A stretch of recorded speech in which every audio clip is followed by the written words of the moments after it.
almost feel like Doris Demers does not need an introduction because her senator did that for her. But I think there are such a diversity of the things that people bring to this panel.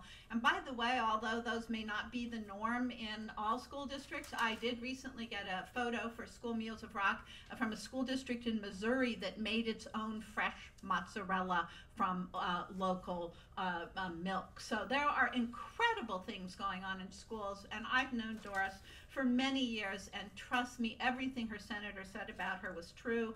I just want to reinforce that she was Maine State president of the School Nutrition Association, and that for 2 years her district won national awards from that association. She also has been a real leader, a national leader. People look to her for working with local farmers and also to sustaining local communities. Doris, we're so glad to have you here. Thank you. And I guess I should thank Senator Collins for checking some things off my list. But I wanted to say that I work in York, Maine, and also direct Kittery, Maine. Those two districts have 7 schools with a little less than 3,000 students. And we have had 2 national winners in our districts, one in York and one in Kittery.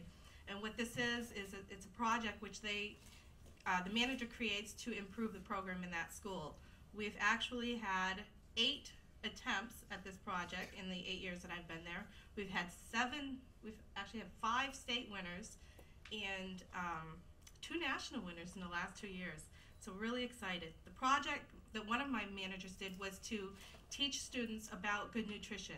And what they did was they talked about fresh food from the garden and our farm to school program, and then composting and using that to grow more food. So going full circle, it was a great project. And in that, we purchased fresh produce from local farms. And one item was corn. And I would pick it up at the farm, bring it to the school, and then the students would peel the corn. And it's quite an experience for them, because some of them have never been on the farm, which is surprising to me because I grew up on one. But I talk about this one student who peeled his corn very carefully, and just picture him, he made sure everything was off that ear. And then at lunchtime, when the cafeteria lady put the corn on his plate, he picked it up and he went, "Yes, this is the one I picked." It was great. It was karma. It came back to him. But it meant so much to that child and many more. That one ear of corn would be the cup of vegetables for the week. I couldn't serve any other corn, potatoes, lima beans, or peas that week. I also one time got a farmer to plant a field of potatoes just for my schools. We had fresh potatoes up through January, and that's when I realized that this was a great choice for vegetarians. We do fresh baked potatoes at our high school every day, and the vegetarians count on that. They build a meal around that. It fills them up. They're young adults. They need a good meal. If you're in the business of child nutrition, you are defending your program constantly, because everyone's a food expert because everyone eats.